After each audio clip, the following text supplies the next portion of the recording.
Hi, everybody. Douglas V. Gibbs, Mr. Constitution, and I have to be careful how I present this because I don't want this video to wind up getting banned. But I want to make sure that, from a constitutional standpoint, from a logical standpoint, these facts are provided as we can. So here's the headline: Judge halts Biden's race-based aid for farmers, says challenge is likely to succeed.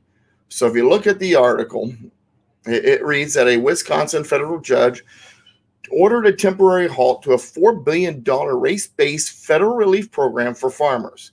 A group of white farmers filed a lawsuit against the policy, saying that it discriminates against them.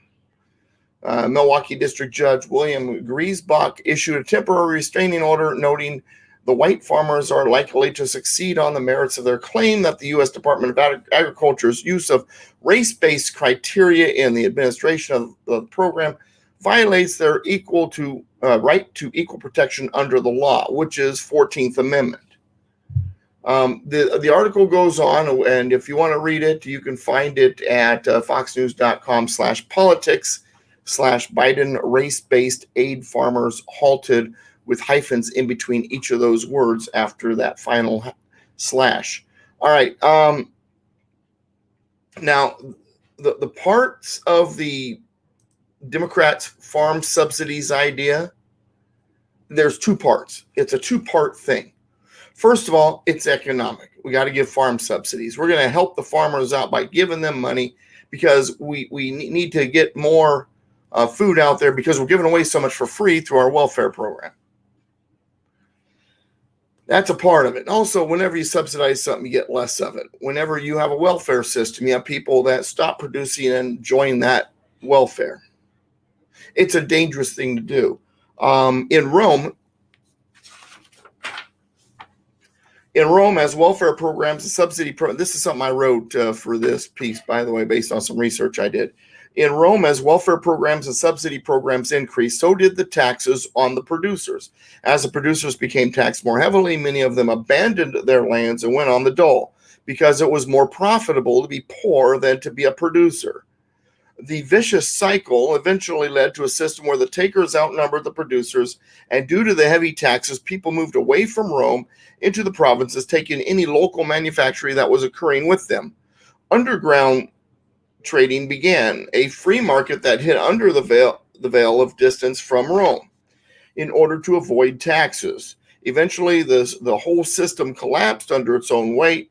Farming in particular took a big hit. Farmers could not keep up with the demand for free food from the government, and with their resources exhausted by enormous demand, fields became deserted and cultivated lands became either forest or desert. The lower number of producers resulted in a drop in tax revenue, which left the revenues of the government too low to maintain a national defense. This led to further tax increases, which led to a continuous shrinking of revenue as less and less citizens were producers to avoid being taxed. Of the producers remaining, with the taxes so high, tax evasion also became a constant challenge. Unable to feed the masses who were demanding the free food they had been getting all along, unable to get anyone to produce because everyone was on the dole, which led to no money remaining to run the empire, and with barbarian invasions increasing as the Roman Empire struggled with no money to pay the army, build forts or ships, or protect the frontier, the Roman Empire collapsed as its citizens welcomed the barbarians as saviors from the massive tax burden. Once the small government plans of the various settlements after the fall of the empire went into place, crime dropped, production increased, and it turned out for many that the demise of the Roman Empire in the West was a blessing. Okay, so that's some historical data here. Also from the Mises Institute, I want to read a little bit about the price fixing in ancient Rome, which also ties into the economic part of farm subsidies, which ties into this article we're talking about. Then I'll get to the constitutional part of it. The laws on grain were to have a more enduring effect on the history of Rome from at least the time of the 4th century BC. The Roman government bought supplies of corn or wheat in times of shortage and resold them to the people at a low fixed price. Under the tribune Gaius Gracchus, the lex Sempronia frumentaria was adopted, which allowed every Roman citizen to buy a certain amount of wheat at an official price much lower than the market price. In 58 BC, this law was improved to allow every citizen free wheat. The result, of course, came as a surprise to the government. Most of the farmers remaining in the countryside simply left to live in Rome without working, because that way they could get their free wheat. Of course, if nobody's growing it, where does the free wheat come from? All right, so that's the Mises Institute. Name of the article, Price Fixing in Ancient Rome. And from a constitutional standpoint, there's no authority for the federal government to be, number one, subsidizing farm subsidies, giving money to the farms like that. There's no authority anyway. It's none of the federal government's business. They're not supposed to get involved in our free market economy. Secondly, for it to violate the 14th Amendment by basically saying, oh, we're going to give out these opportunities, we're going to pay off these loans, or we're going to give you money based on your race. In other words, if you're not white, you get it, but if you're white, you don't, because you're privileged. That's ridiculous. Number one, because it is against the whole idea of equality that they claim to be for. And number two, and understand this,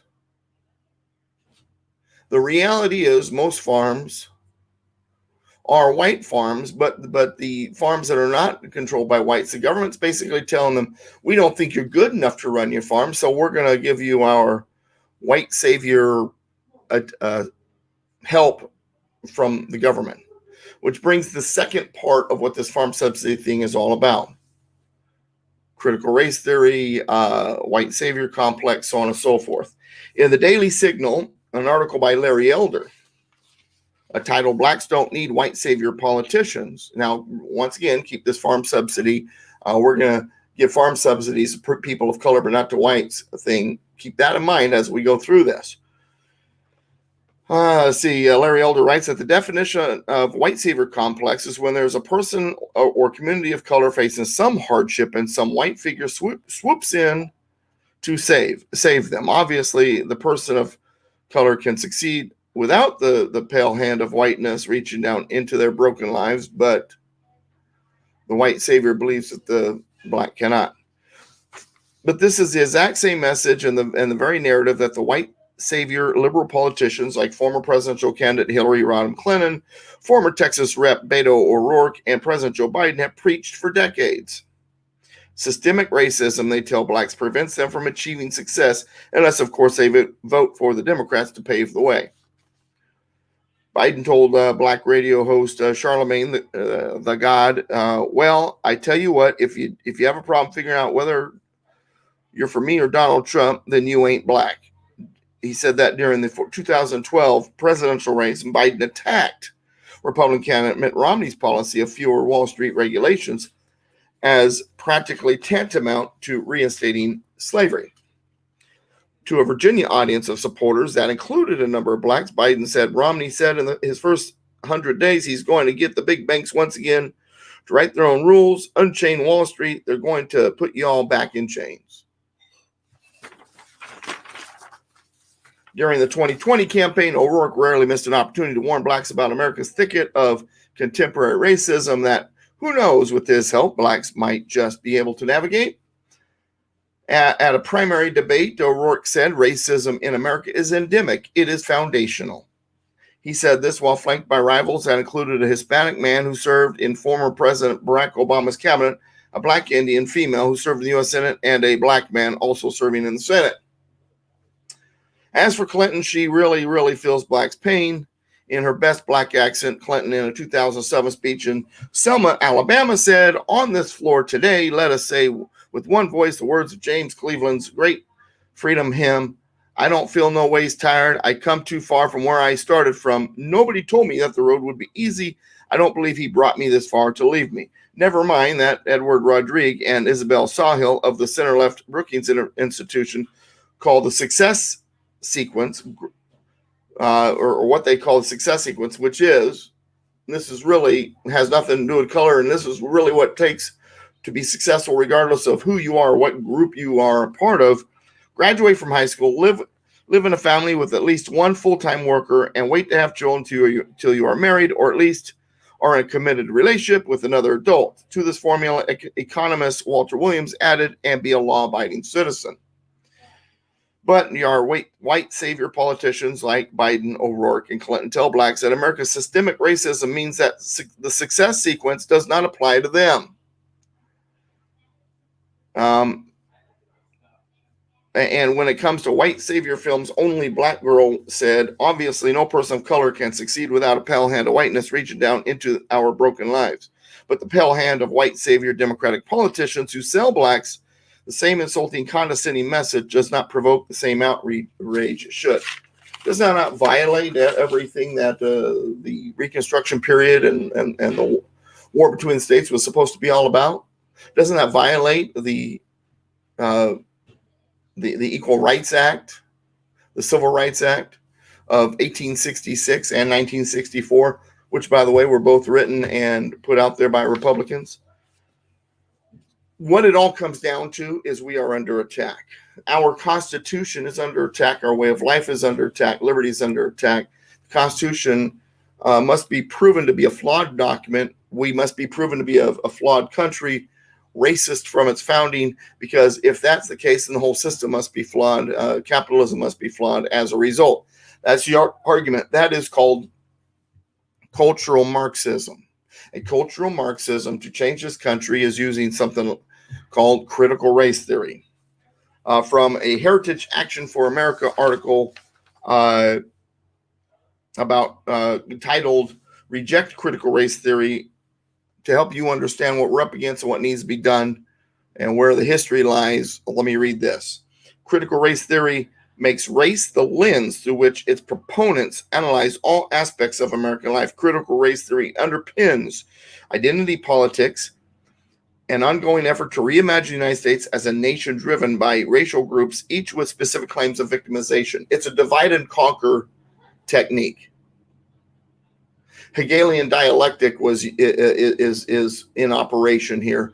You create a problem, you create the opposition of the problem, you create a solution. Create a problem, racism, you create an opposition of the problem, BLM, groups like that, the Democrats, and then you create the solution to the problem, more government to force those oppressors into compliance. Critical race theory is a descendant of critical theory, a school of philosophy that began in Frankfurt, Germany in the 1920s, 1930s at the University of Frankfurt's Institute for Social Research. It became known as the Frankfurt School. It is one of the first, if not the first, Western Marxist schools patterned after Marx Engels Institute in Moscow. In other words, we're talking straight out Marxism. CRT, critical race theory, holds the idea that there is no absolute truth, only competing narratives. It sees lived experiences as mattering more than facts. Individuals are either an oppressor or victim. You are predetermined by immutable characteristics such as race to fall into either category. Culture is defined by groups exercising power over each other. America is systemic. Number 3 is America is systemically racist and must be dismantled. It sees America as having been founded on the system of capitalism, which is racist. Remember the capitalist pigs that the Soviet Union claimed? And therefore must be disrupted. When followed to its logical conclusion, critical race theory is destructive and rejects the fundamental ideas on which our constitutional republic is based. The Constitution was written specifically to stand against socialism. There is no authority for the federal government to do any of this stuff. No authority for the federal government to have any control over the means of production. Ben Shapiro, in his article titled The Circular Logic of Systemic Racism at the Daily Signal, writes, in the end, evidence for systemic racism is utterly unnecessary. Systemic racism requires no evidence of intent, either individual or systemic. It requires only evidence of disparate outcome by race, which statistically speaking is simply untrue. In late 2020, the Bureau of Justice Statistics released a report that found no statistically significant difference by race between criminal activity and arrest. In other words, you get arrested in America if you're reported to have committed a crime, no matter your race. Multiple studies from Harvard's Roland Fryer to Professor Peter Moskos of John Jay College of Criminal Justice at City University of New York show that police officers are less likely to kill Black Americans than white Americans in similar circumstances. But to ask for evidence of systemic racism beyond mere inequality of outcome is to be complicit in systemic racism. According to the circular logic of systemic racism, any incident of white cop on black suspect violence must be chalked up to the racist system. The evidence of the racist system is the presence of such violence in the first place. To deny that race lies at the root of such incidents makes you a cog in the racist system. The circular logic, protected by the enormous so-called CAFTA trap, in which protestations of innocence are treated as proof of guilt, means that systemic racism is subject to no falsification. And that's precisely the point. Systemic racism is a fundamentalist religious belief. It posits original sin. It posits saints and prophets. It posits its own malevolent God of the gaps. Most of all, it persecutes heretics in the name of a supposedly higher good. To be saved is to declare fealty to radical racial polarization. To be damned is to deny such fealty. Now, I am doing a lot of reading rather than just talking. I tend to do my original thoughts, but these people say it better than I think I could have. And I think this all ties into the fact that Biden is pushing things like a race-based aid program for farmers. It's all about the white savior complex. It's about critical race theory. It's about destroying the American system of liberty so that it can be replaced. Cloward Piven, right? You destroy the old system so that you can build up the new system from its ashes. That's what they're trying to do. But they're also trying to do this. They're trying to destroy creation. They're trying to destroy anything that God has anything to do with anything. See, equal in the eyes of God means natural rights. We all have natural rights. Well, that couldn't be possible if there's systemic racism. That means certain people don't have natural rights or they're not getting access to the rights, and therefore there must be something wrong with the natural rights system. That's the argument. Therefore, there must be something wrong with God himself because he's the one that gave us our natural rights. In an article in the Epoch Times titled "Parents Organize to Push Back Against Critical Race Theory," I want to read this small bit. CRT redefines America's history as a struggle between oppressors, which is the white people, and oppressed, which is everybody else, similarly to Marxism's reduction of human history to a struggle between the bourgeoisie and the proletariat. It labels institutions that emerged in majority white societies as systemically or structurally racist. CRT, critical race theory, its entry into schools went largely unnoticed by parents due to its being dressed up as equity, anti-racist, and culturally responsive initiatives. So that's how it's creeped into our society with those same labels. Because remember, evil doesn't appear as evil. It appears as an angel of light. It's a wonderful thing. Equality, don't you know that Black Lives Matter? And so we're supposed to be like, oh, yeah, get let our feelings take over, not realizing that is actually a Marxist undercurrent that is designed to destroy our constitutional liberty. And then once again, the Constitution gives the federal government no authority regarding these things. There's no authority for the federal government to be pushing this stuff. There's no authority for the federal government to be pushing race-based aid for farmers or race-based aid for anybody anywhere. My final reading is by DeRoy Murdoch, which I got a chance to spend some time with last Friday night. I'm friends with his father. And writing for the Daily Signal, his article, which was May 21, 2021, titled "Democrats Left Critical Race Theory Preaches Black Failure." I'm only going to read a few snippets of it, but I believe that this nails down exactly what I've been trying to say in this video about race-based aid for farmers, critical race theory, systemic racism, the whole shebang. Critical race theory may be the Democrat left's filthiest, ugliest big lie. It defines America as inherently and irredeemably bigoted, denounces all whites as racial oppressors, and diminishes all blacks as racially oppressed victims. Black Lives Matter, the diversity police, and other systemic racism mongers relentlessly claim that white privilege and white supremacy blockade black success. Blacks think, yes, we can. The Democrat left replies, no, you can't. Last June, Seattle staged something called Interrupting Internalized Racial Superiority and Whiteness, This segregated brainwashing program for white municipal workers accused them of rendering people of color unable to imagine a way forward that comes from a place of humanity empowerment. So blacks are paralyzed victims, as helpless as butterflies ensnared in a tarantula's web of white racism. And a little side note here: this is shouldn't this be shouldn't this be offensive to the black community? Why? Because of all those white races out there, you're just not capable of taking care of yourself. But don't worry, the white saviors, liberal saviors, will come in and save you. Final couple sentences.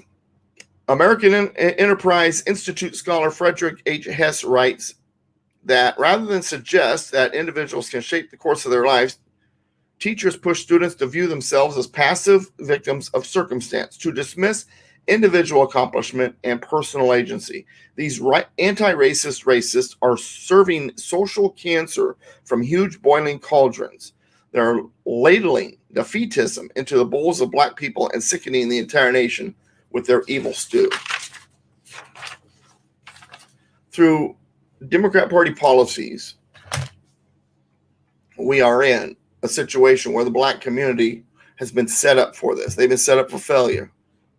Welfare programs. Don't worry, we'll give you everything you need. And so now dad is no longer in the household because welfare has replaced dad, because mom's going to get more money if she's without the baby daddy in the home and has as many kids as possible. It all piles up. Our human nature is being used against the black community. The Democrats created the problem, and now they're claiming they can solve the problem by exacerbating the problem.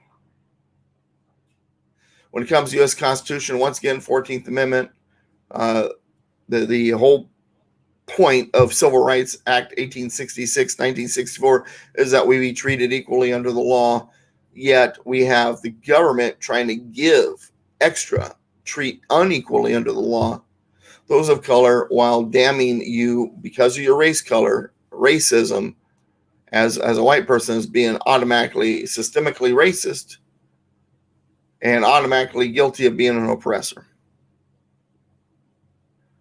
It's unconstitutional. It's unfathomably against humanity. But yet they're getting away with this. Why? Because we have been taught to believe it. Cultural Marxism to put into place the destruction of America. Because if this problem persists, the old system must be destroyed, and a new one will be built in its stead, a new socialist system, which is fair and equitable. But be warned, all of you radical pawns that are helping bring about the system, once they are in control, you will be eliminated, as history has always shown in the Soviet Union, in China, in Southeast Asia, in Nazi Germany, in Italy. The radicals are killed off because once the government is in place, they don't want radicals, they want sheep, and you know too much anyway. Thanks for watching. DouglasVGibbs.com, PoliticalPistachio.com.